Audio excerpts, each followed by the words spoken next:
Welcome back. Happy Monday. Great to see you all. Puma Pants, you can see the tail. Boy, does this cat have a tail, I gotta tell you. He's got a tail.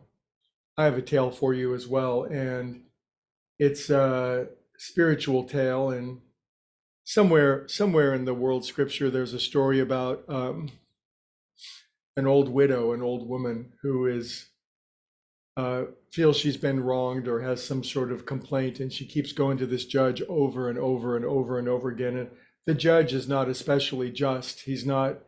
He's he's just a judge, and he is worldly, and he doesn't really care for people very much. And he ignores this woman for a long time. And finally, this woman's incredible persistence. She just won't give up.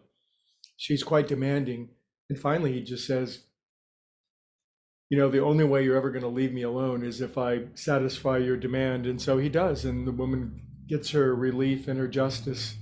And the story is told in the light of even the world will do this. The demanding person in the world, even in this worldly world, sooner or later is going to get what they want in this world of demands. And, the squeaky wheel does get the grease, and everybody has their demands and their wants and desires.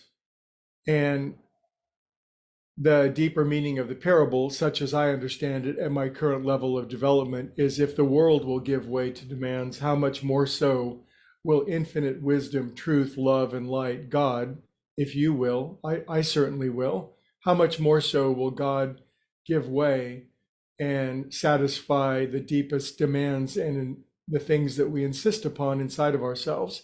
So this brought up an interesting question for me, which is, for me, demanding or asking for what I want has always been a challenge. I know for some people it's not a challenge in the least. Some people state their demands unequivocally and insistently until they get what they want. But the familial dynamic that I grew up in, I was the baby of 4 kids, and came along way, way later, and everybody else was larger, more dangerous, more threatening, and they needed to be placated. And so learning how to express my wants, needs, or my demands was largely not learned inside of me. And so now I find it interesting in the spiritual realm because, is it okay that we ask for what we want? Is it okay in our prayer that I looked up the word demand, and it said, what did it say? Let's look real quick. An insistent and peremptory request made as if by right. So are we willing to demand the truth, love, and light that we all know that we want?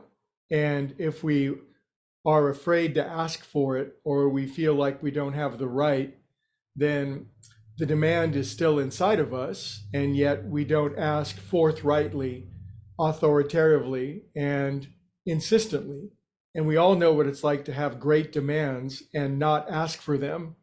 We know this can lead to passive aggressiveness. It can lead to sublimated desires. It can lead to resentment when we simply won't ask. So I guess the inquiry this week is it okay that I demand the truth, the love, the light, the knowledge, and power that is mine by right as a child of this universe? And it kind of makes me feel shaky and nervous. I might get in trouble if I ask, but then do I really believe in a higher power that's going to be offended or punitive or capricious about my asking? And then I have to realize for myself that that's not God. That's some sort of codependent parent that I'm dealing with inside of my head. So I'm going to practice this week demanding what it is that I want. Now, one other definition of demand is to ask brusquely or almost rudely. I'm not saying that. That's an entirely different definition. But I'm saying an insistent asking. We keep asking, and we won't take no for an answer. We won't take no for an answer until we get the truth, love, light, insight, knowledge, power, wisdom, harmony, and love that's our right as sovereign divine beings. So there you go. Think about it. See you tomorrow.